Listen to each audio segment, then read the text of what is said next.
İkimize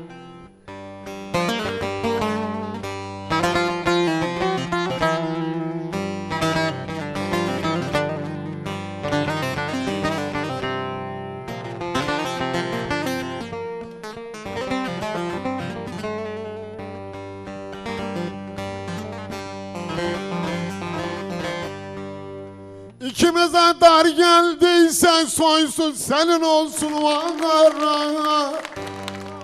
Of, ikimize dar geldiyse senin olsun Ankara. Çektirdiğin az geldiyse senin olsun Ankara. Sana kalsın Ankara. Sana kalsın Ankara. Ankara'nın adı kara, ay oh. Küleledim yana yana, daha dönmem ondan yana. Adam sana kalsın Ankara, sana kalsın Ankara.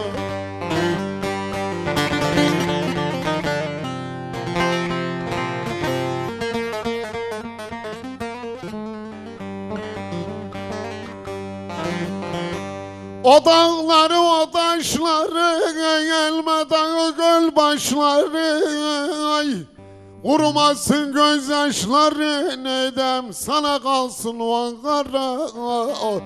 Senin olsun Ankara, senin olsun Ankara. Şimdi tren garındayım, gayrı gitmek zorundayım. Her şey bitti farkındayım gülüm, sana kalsın o Ankara.